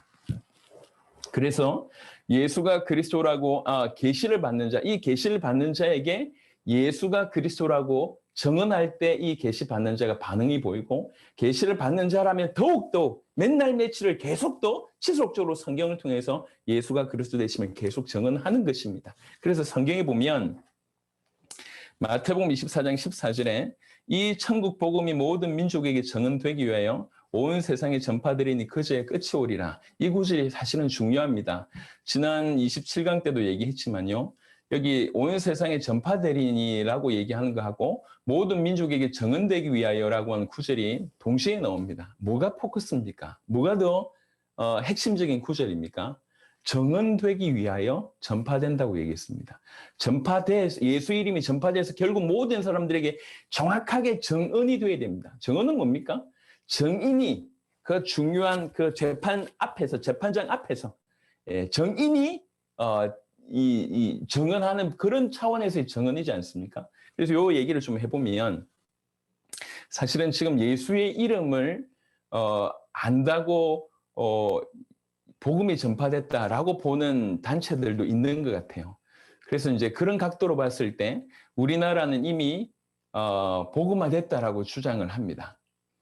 그리고 이제 그러면 세계복음화는 어느 되냐면 아직 저 복음받지 못했던 예수 이름 모르는 저 미전도 족속이 이제 예수 이름을 알면은 이제 이렇게 세계복음화됐다 이렇게 얘기합니다.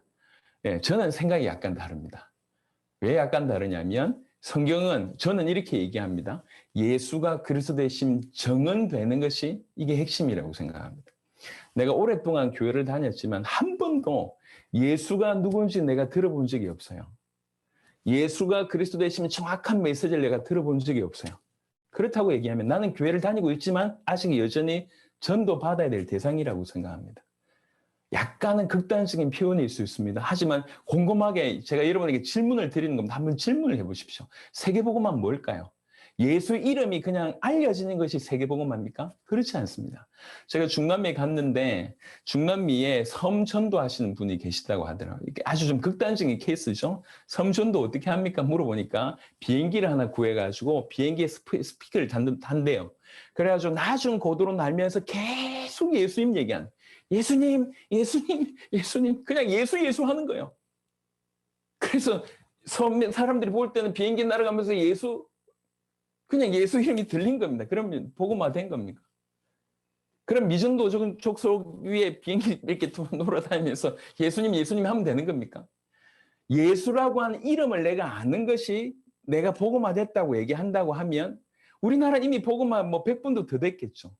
예수 이름을 내가 아는 것이 중요한 것이 아니라 그 예수가 누군지 틀림없이 정확한 정인을 통해서 내가 증언을 받아야 됩니다.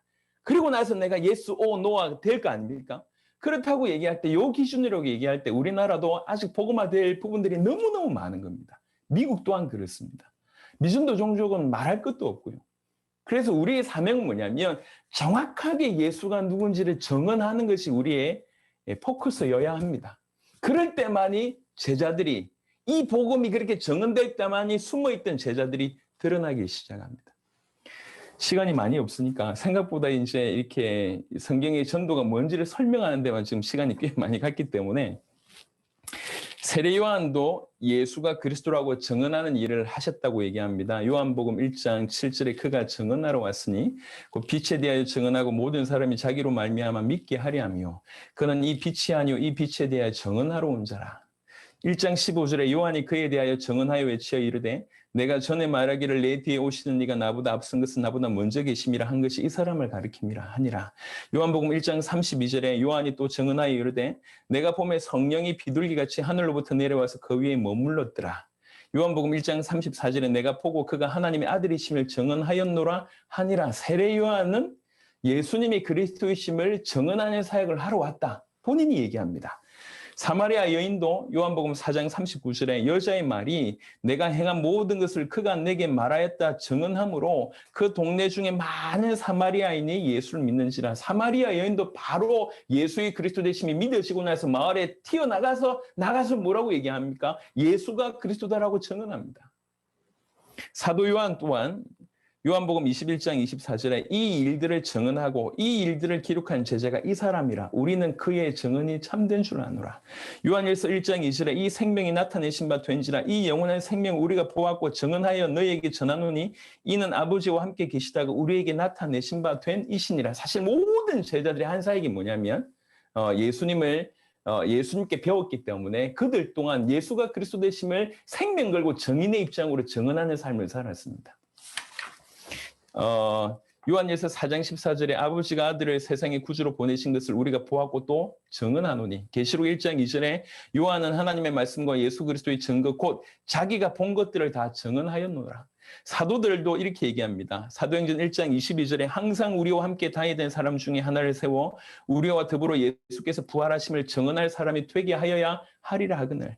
사도행전 4장 33절에 사도들이 큰 권능으로 주 예수의 부활을 증언하니 무리가 큰 은혜를 받아 모든 사도들, 모든 제자들이 공이 딴 얘기하지 않았고 예수가 하나님의 아들 그리스도이심을 증언했습니다. 특별히 성경 전체를 통해서 그 일을 했습니다. 그게 성경에서 말하는 전도입니다. 제자들은 이 증언에 반응을 보이고 반응 보인 제자들은 더욱 성경 전체를 통해서 계속 예수의 그리스도 되심을 증언하게 되면 살아나는 일이 벌어집니다.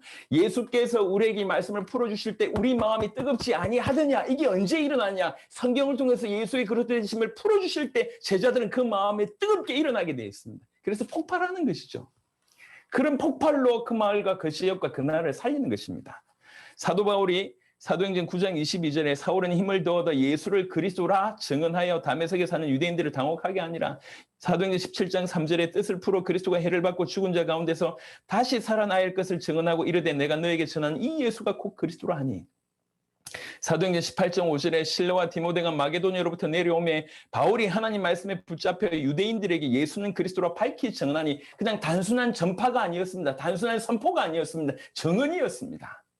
사도행전 20장 24절에도 내가 달려갈 길과 주 예수께 받은 사명, 무슨 사명이냐? 곧 하나님의 은혜의 복음을 증언하는 이 일을 마치려 하면은 나의 생명조차 조금도 귀한 것으로 여기지 아니하노라. 사도행전 23장 11절에 그날 밤에 주께서 바울 곁에 서서 이르시되 담대하라. 네가 예루살렘에서 나의 일을 정언한 것 같이 로마에서도 정언하여야 하리라 하시니라.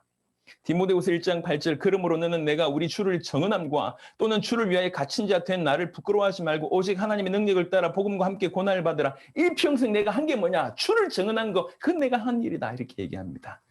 아볼로가 사도행전 18장 28절에 이는 성경으로서 예수는 그리스도라고 증언하여 공중 앞에서 힘있게 유대인의 말을 이김이래라. 성경 전체가 요한복음 5장 39절에 너희가 성경에서 영생을 얻는 줄 생각하고 성경을 연구하거니와 이 성경이 곧 내게 대하여 증언하는 것이라. 성경 자체가 예수님이 그리스도이심을 증언하는 책입니다. 계시록 22장 16절 나 예수는 교회들을 위하여 내 사자들을 보내어 이것들을 너희에게 증언하게 하였노라. 하나님이 보내신 사자는 딴 거 아니라 이것들을 증언하는 자입니다. 나는 다윗의 뿌리요 자손이니 곧 광명한 새벽별이라 하시더라. 자, 정리를 해보겠습니다.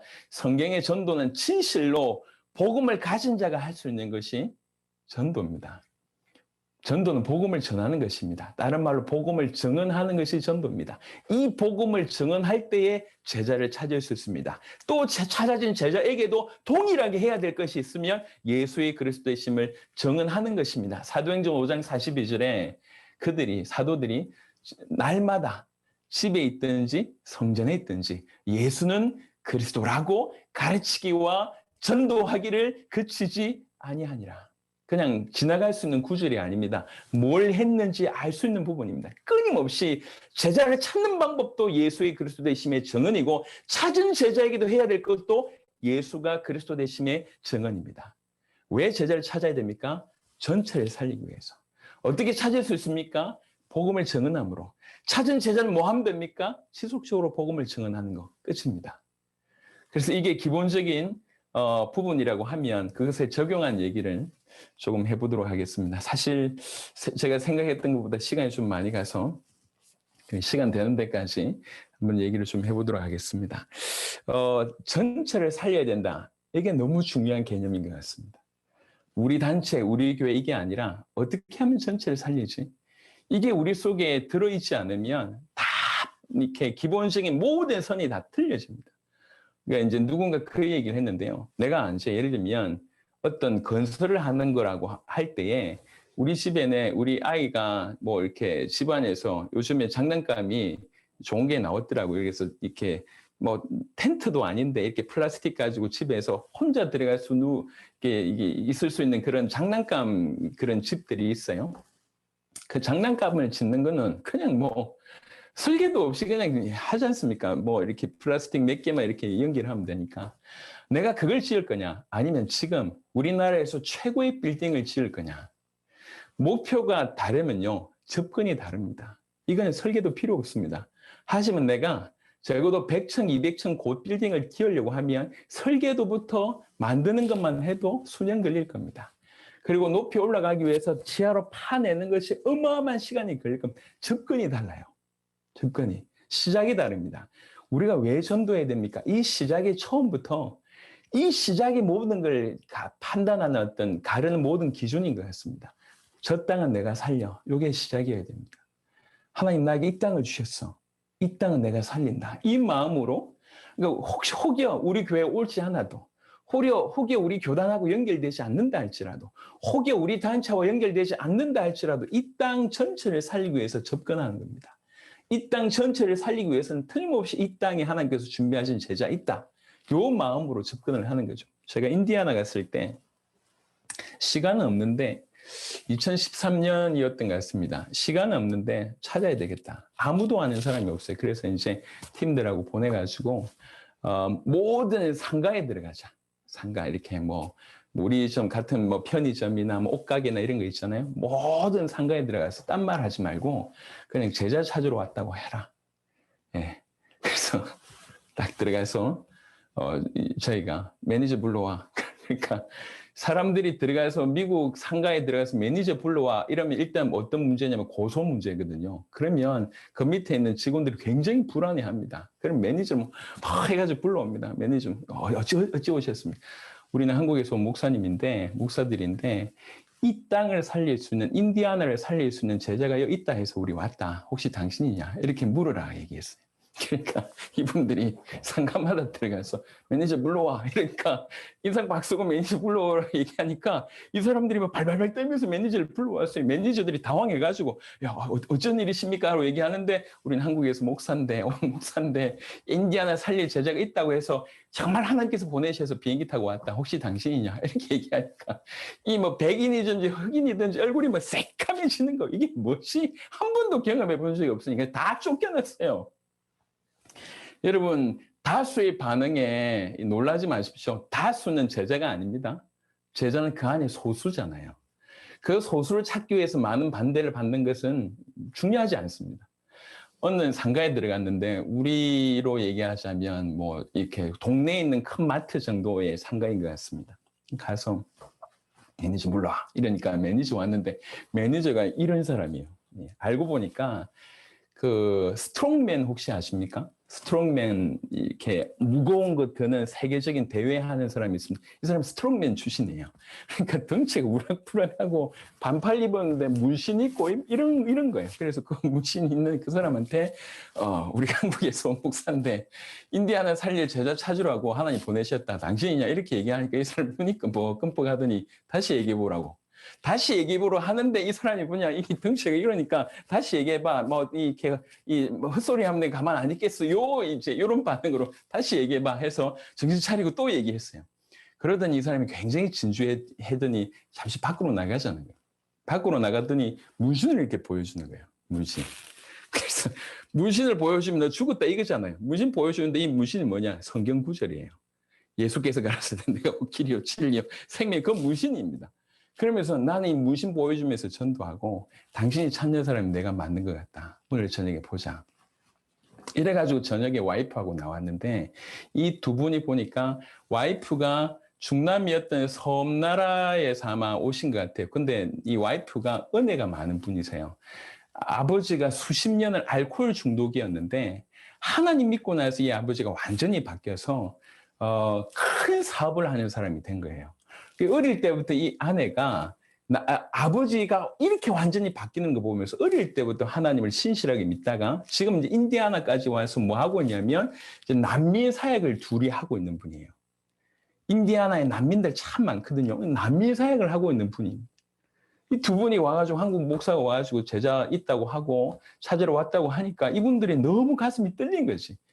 그래가지고 이제 우리 두 사람 집에 이제 가게 된 겁니다. 그래가지고 복음을 전하니까 너무 좋아가지고 이분들 때문에 난민들도 만나게 되고 난민 중에 지금도 기억나는데 르완다에서 온 난민이 있어요. 젊은 분인데요. 그분도 테오라고 하는 목사님이신데 그 르완다의 종족들이 여러 종족이 있는데 그 대통령이 암살당한 겁니다. 대통령.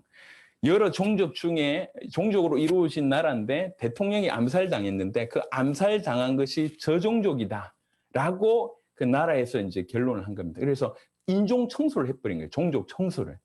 그래서 이 종족을 다 죽이는데 청소하는 그 전날 밤에 이 사람만 도망친 겁니다. 청소년 때. 이 사람만 도망친 거예요. 이래가지고 이제 난민이 됐는데 어릴 때 자기 아버지부터 모든 종족이 죽어나가는 걸 보고 왜 이런 비극이 왔는가. 근데 어릴 때부터 마음에 하나님 믿지 못하면 인간들이 저럴 수밖에 없구나. 이런 마음이 든 거예요. 그래서 난민인데 와가지고 그 난민이 복음 전하고 다니는 거예요. 청소년 때부터. 그래가지고 이제 지금 목사가 됐어요. 이분은 흑인인데 와이프는 완전 백인입니다. 두 분 만나보니까 너무너무 신실해요. 또 이런 분들도 만나시고 뭐 이렇게 연결되기도 했는데 마음에 어떻게 하면 굉장히 황당하지 않습니까? 여러분 이거 따라 하실 필요는 없어요. 근데 시간이 짧은 시간이지만 제자를 찾아내기 때문에 사실 극단적인 방법을 쓴 겁니다. 워싱턴인지 모르겠는데 그때도 시간이 없었어요. 시간이 없었는데 병원에 갔습니다. 우리나라 병원보다 그 병원은 굉장히 힘들어요. 지금 우리나라 병원이 미국 닮아가지고 외부인들이 다 잘 못 들어가거든요. 저하고 이제 한 명이 팀이 돼서 병원에 갔는데 이 안에 병원을 일단 들어갈 수가 없어요. 들어갈 수 없는데 그 안에 병원에 있는 제자를 찾아야 될 거 아닙니까? 우리는 시간이 없고 지나가는데 그냥 지나갈 수는 없고 그래서 병원 후문에 우리 둘이 서 있었어요. 여자애가 통역했는데 서 있으면서 병원 후문에서 나오는 사람들 붙잡고 또 얘기한 겁니다. 나는 한국에서 온 목사인데 이 병원 살릴 제자가 있다고 해서 보냈다. 니냐? 이렇게 물어보니까 또 이 사람들이 얼굴 볼때져가지고 도대체 뭐냐면서 뭐 이렇게 손가락 올리고 뭐 이렇게 또 뭐 이리 하는 거예요. 어느 순간에 사실 그 시간이 얼마 없었습니다. 짧은 시간에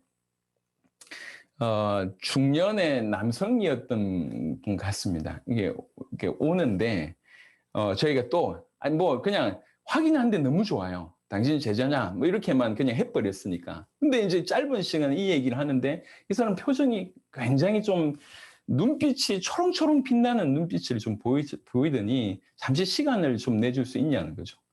그러면서 그렇다고 얘기하니까 자기가 이 병원을 위해서 오랫동안 기도를 했대요. 이 병원 복음을 위해서 오랫동안 기도를 하고 그리고 오랫동안 기도하면서 성경 공부를 조금 이렇게 모임을 지금 형성하고 인도하고 있는 인도자였어요. 근데 그 병원에 있는 리더들을 성경 공부 인도하는데 병원 복음하고 싶은데 어떤 내용으로 전달해야 될지 모르는 그런 갈급한 상황 중에 우리가 만나신 겁니다. 그래서 그분한테 그 짧은 시간에 이 복음을 전했습니다. 성경에서 말하는 것은 이 복음이다. 성경 전체를 통해서 이 복음을 이렇게 할 수 있다. 그러고 나서 이제 자료를 전달하고, 그리고 이제 그 인근에 있는 이분을 도와줄 수 있는 분을 연결시키고 이제 빠져나왔는데, 요는 그렇습니다. 방법이나 어떤 전략이나 이런 것도 훌륭하지만, 기본적인 접근은 우리가 복음이 있다고 하면 어떤 형태로든지 다양하게 접근할 수가 있다는 것이고 우리가 복음이 있다고 하는 것은 줄 수 있는 내용이 있다는 거지 않습니까? 그게 사실은 전부이고요. 또 하나는 이 복음으로 접근 방법이 이 복음을 이용해서 내 사역, 이 복음을 위해서 우리 교회 사역을 넘어서서 이 복음을 가지고 어떻게 저 전체를 살릴까? 이 접근이 가장 중요하다는 거죠. 이거 하기 위해서 그 나라에 있는 그 지역이든지 그 마을이든지 그 지역에 있는 마을을 이렇게 제자를 찾는 겁니다. 혹시 만약 그 시간이 없다 그러면 우리는 과감하게 손 틀면 되는 겁니다. 하지만 있는데 우리가 못 찾는 거라면 이건 우리가 시도를 해봐야 되겠죠. 계속 복음을 전해보는 것입니다. 그 다음에 몇 가지를 이제 그러면 한 두세 가지로 조금 나눠서 예를 좀 한번 들어보겠습니다. 기본적인 큰 원리는 제가 설명을 했다 하고요. 일단 전도는 복음을 전하는 것입니다. 복음을 전해봐야지 되는 거예요. 어떤 형태로든지. 사실은 교회 안에 있는 사람들도 그렇지만, 교회 밖에 있는 사람들도 그렇지만, 교회 안에 있는 사람들도 예수님이 얼마나 놀라운 분인지 잘 몰라서 교회를 열심히 다니다가 방황한 사람들이 너무 많습니다. 쿠바에, 시간이 없으니까 영상을 제가 하나 보여드릴 건데요. 쿠바에, 우리 아놀도 목사님께서 저희한테 복음을 딱 받고 나서 제일 먼저 찾아간 친구가 있어요. 제일 먼저. 그래서 그 친구는 누구냐면 자기하고 어릴 때부터 태권도 국가대표 활동을 하다가 자기하고 목사가 돼가지고 동역자가 되면서 사역을 굉장히 열심히 펼치고 있었는데 어느 순간에 사역의 한계가 와버린 겁니다. 목사가. 그래서 목사가 사역의 한계 와버렸고 뭐 사역의 한계뿐만 아니라 여러 가지 돈 문제, 뭐 보통 목사님이 이렇게 실족할 수 있는 여러 가지 거에 한꺼번에 다 걸려버린 거예요. 그래가지고 아예 목회를 놓고 아무것도 하지 않고 완전 타락한 상태로 있는 그런 분이셨습니다. 그래서 아놀드 목사님이 그분을 찾아간 거죠. 그분을 찾아가서 그분 앉혀놓고 복음을 처음 전하려고 하니까 받지를 않는 겁니다. 에밀리아노라고 하는 분이십니다. 그런데 이분한테 계속 얘기를 한 겁니다. 나도 지난 시간 동안 달려왔지만 나도 복음 몰랐다. 내가 이번에 복음을 받으면서 나도 복음을 선명하게 몰랐다. 이 선명한 복음을 깨달으면서 제일 먼저 네가 생각한다. 조금만 마음문 열어달라. 며칠을 계속 복음을 전했는데 드디어 이 복음 앞에 이제 무릎 꿇는 그런 일이 벌어졌고요. 이분이 받은 은혜 중에 하나가 뭐냐면 이렇게 은혜를 찬양으로 만드는 달란트가 있어요. 그래서 쿠바 팀들이 같이 모여서 이제 이 에밀리오아노 목사님이 작사 작곡하고 쿠바 팀들이 같이 모여서 찬양하는 영상 잠시 보고 그 다음 계속 지속하도록 하겠습니다.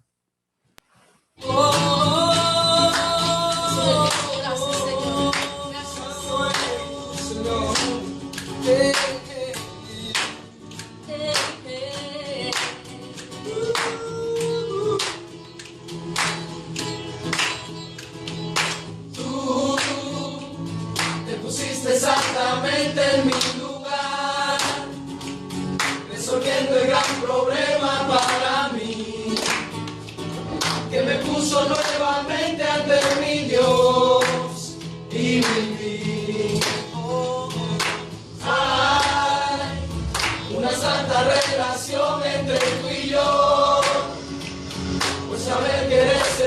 Cristo para mí. Y por tener tu Santo Espíritu conmigo y en mí. Y me presento ante ti, porque yo te reconozco, mi Dios, mi Rey, mi todo, y me presento ante ti, porque yo te reconozco, mi Dios, mi Rey, mi todo. Hay una paz inmensa en todo mi ser, por saber de tu victoria sobre el mar y del perdón que conseguiste para todos. Jesús, soy una nueva criatura ante Dios, un soldado que milita para hablar la palabra que da vida y que promete que vendrás. Y me presento ante ti, porque yo te reconozco, mi Dios, mi Rey, mi todo. Y me presento ante ti, porque yo te reconozco, mi Dios, mi Rey, mi todo, mi Dios, mi Rey, mi todo. Gracias, Señor.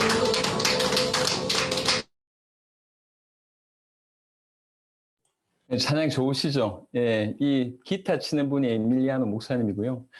바로 옆에 있는 분이 사모님이시고, 나머지 분들은 이제 이 복음을 깨닫고 나서 복음을 전해서 같이 사역을 하고 있는 제자들입니다.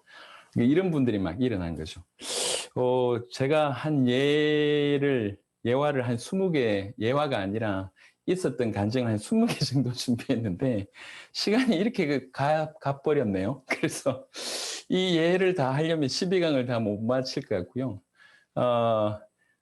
내일 좀 하시죠.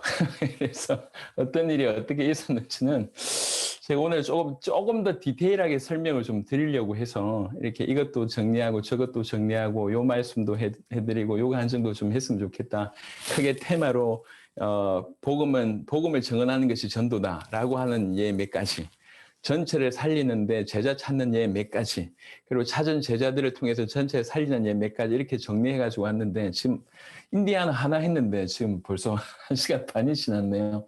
그래서 이 예는 내일 시간 되시면 참여하시면 좋겠고, 아니면 어째 또 저희가 모인 그거 해가지고 영상으로 올려드리면 좋으니까요. 제 원리는 제가 말씀을 드렸고, 있었던 예는 내일 좀 얘기를 해서, 그리고 내일은 예도 좀 얘기를 하고, 혹시 궁금한 점 있으면 또 이렇게 서로 좀 교통하고 이런 시간 가졌으면 좋겠습니다. 괜찮으실까요? 예. 그러니까 예를 얘기하려고 하니까 12강을 못 다룰 것 같아서 오늘은 약속대로 12강을 다루고요. 내일도 괜찮으시면 요 시간에 만나가지고 먼저 이제 있었던 예를 이제 제가 좀 설명을 좀 드리고, 이러했다. 조금 더 시간이 제가 조금 더 확보되면 조금 더 디테일하게 말씀을 드릴 수 있으니까 해놓고, 혹여 이제 또 서로 나눌 수 있는 부분들이 있다면 내일은 그거 좀 나누면 한 3시간 갈 것 같습니다.